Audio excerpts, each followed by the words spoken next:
Okay, I admit it, I'm excited. Today we're going to be comparing the sound of three versions of the famous Fender Deluxe Reverb. This one is the new Tone Master, the digital modelling one. Then we're also going to look at the 65 reissue from Fender. And finally, a hand-wired beauty. Couldn't get an original one from Fender, but this one's from Michael Clark, which I think is actually probably even better put together. If this sounds something you might be interested in, please join me.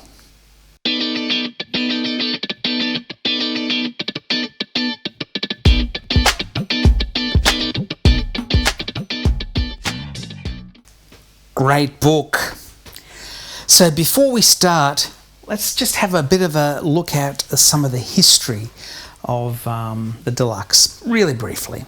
So the earliest Deluxes came out in the 40s, the Tweed era, and probably the most famous Tweed one is the 5E3 Deluxe.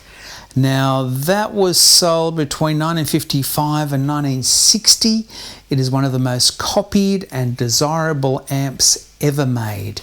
It has been copied a billion times, that's an exaggeration, hundreds of times, and its gorgeous rich tone is due to its simplicity. It has a cathodine phase inverter. It drives the two 6V6s in cathode bias push-pull. I'll explain in another video why cathode biased amps, or single-ended amps like smaller Fenders, like Voxes, have such wonderful compression and sustain. Then from 1961 to 63, Fender manufactured the brown face Deluxe. Now this was designated the 6G3. Now this was a big change for Fender. You got to remember that Leo was always in the pursuit of clean and crisp. I think the brown face might have been a bit more gritty than what he really would have liked. But in addition to having the tremolo circuit in the 6G3, the brown face has got fixed bias. It gives us a bit more volume. It reduces the sag and the compression of the 5E3, which Leo didn't think his players like. But lots of players, especially blues guys, love that compression. Additionally, the phase inverter was changed to a long tail pair, which is seen on nearly all modern and larger amps. Finally, we arrive at our destination for today's comparison, the blackface era. This was 64 to the introduction of silverface drip edge around 1968. The most famous Deluxe Reverb circuit is the AB763. So in addition to including reverb, that's a big addition, the single tone knob was replaced by a bass and treble knob, and there were two channels, not just the one. The 6V6 plate voltage went from 365 to 415, once again in the pursuit of more clean headroom, and this time it worked. And there were some other smaller changes in the long tail pair phase inverter. Now, when it comes to comparing the three examples I have here of the Blackface Deluxe, I was thinking, how am I going to make my playing consistent and without letting my biases, personal tastes influence the way I play? So I'm not a great looper, but I recorded a couple of different samples on my Boss RC30 loop pedal using my Les Paul, which has got Firebird Antiquity pickups by Seymour Duncan. And I chose this specifically because it's got a good mix between almost a single coil sound, as you'll hear in places, to a little bit more grit and drive. Not as much as a humbucker, but yeah, really nice. So I'm going to use those to do some samples. So let's start by having a listen. First, I'm just going to play you some chords. Then I'll play just a quiet piece, which is very loosely based on I Shot the Sheriff. and then we'll just rock it up a bit, and we're going to go a bit more of a gritty sound. Now for this I did use a overdrive pedal, my Timmy pedal, a great little pedal, and but not much gain. Have a look at the photo and you'll see that it wasn't much there at all. Oh, I forgot to mention the setup I've got here.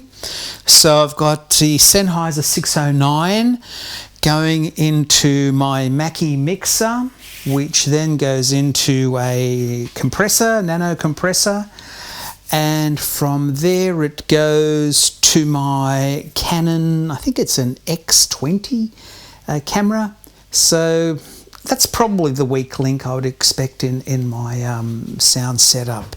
But hopefully there's still enough quality there for you to hear the differences. To try and make the comparison as consistent as possible, I'm going to put the volume, treble and bass and reverb controls the same on all three amps.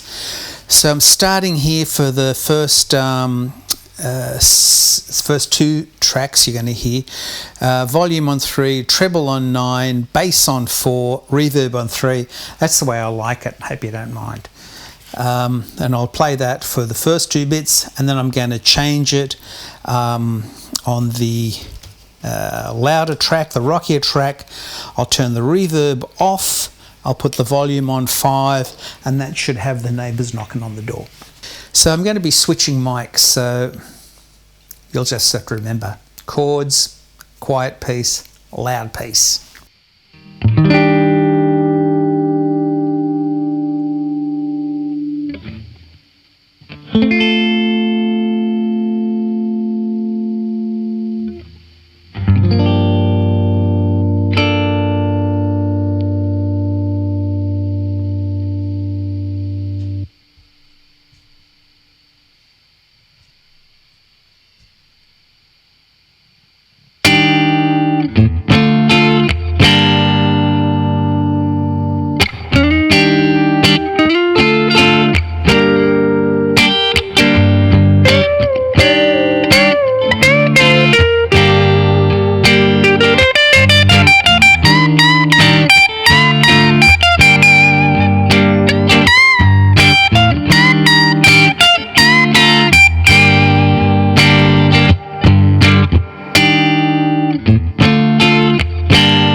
Well, if there was any doubt that the Tone Master wasn't loud, I think I've just lost a few dB off my hearing. It's insanely loud. It sounds really good, but doesn't sound as good as the Fender Deluxe Reissue. Well, isn't this a beauty? It's one of the limited release. It's blonde, it's wheat. It just looks absolutely gorgeous. Of course, there wasn't a Deluxe Reverb in that brown face era, but hey, it looks great, who cares? So already you can hear a difference. I don't know if you can hear that. No, you probably can't because I've got this mic turned on yet. But the hiss is louder. Even though I've just serviced this amp, it's the nature of tubes, right? They just make that thermionic noise. That's the way they work.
my God!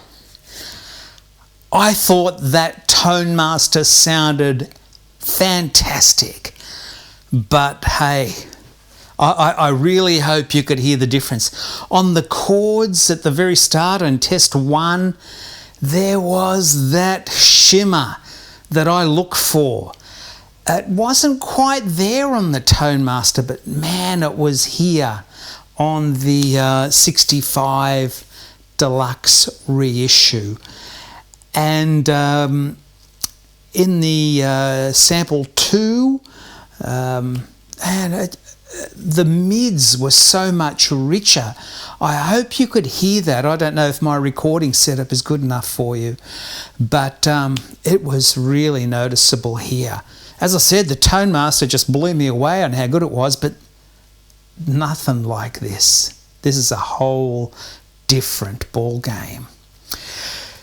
Then it was just absolutely ball-tearing, thunderously loud. I'm sure I'm going to lose a few dB after today, but sometimes it's just worth it. All right, I'm really excited to see the Michael Clark version of the hand-wired Deluxe Reverb. The workmanship inside it is immaculate, way better than what I've seen in Fender's best. Because when things are hand-wired, they can be a little bit fantastic, they can be a little bit not so fantastic. But Michael Clark's is really fantastic, and I suspect there's going to be a lot more consistency. But how does it sound? Can it beat that? I don't know. Let's have a look.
What can I say? It's the old adage again. You get what you pay for. The Clark, let's call it the vintage amp, just had more detail. It was rounder. I could hear each part of what I had recorded clearer than either the 65 reissue or the Tone Master, both of which were great, but this was just on another playing field. It wasn't as loud at the settings I had. I did measure the power output when I was doing the setup on it, and it was reading 20.5 watts clean before clipping, so it is just as loud as the others. But I don't think it's exaggerated loud. Like Fender do what they do for a reason. They want their amps to be really loud at volume 2 or 3. Why? It's not going to get much louder, but when you're in the shop and you're hitting, my God, that's loud at 2. Imagine how loud it's going to be at 7. Well, truth is, it ain't going to be much louder. Whereas this one will get louder as you turn the volume knob up. But beautiful loud. So, my conclusion is just all based on price. The sound is commensurate with what you pay for. The Beaufort, fantastic. I'd love to have it, probably can't afford it. 65 Deluxe Reissue, I would be really happy with. And I got to say, the Tone Master, on its own, I reckon it's a great amp. It's light. Oh my God, it's light. It's loud. And it is, you know, up there with these guys, but it's just not quite there. Would you notice it at a gig? I doubt it. I reckon at a gig, the Tone Master would do the job just fine. When I came to recording, no, I'd want to record with this or the 65 Deluxe. There's just something missing in that spatialness, that air that just seems to come with the tube territory. Damn good job on that modelling amp, damn good, but just not quite. Anyway, enough of my ramble. I hope you enjoyed this. If you did, give it a like, send a few comments, say, Chris, you're talking out the top of your hat. You know, just tell me what you think, and I'll answer every query that comes in. See you next time. Might do a repair next time. Back to what we do.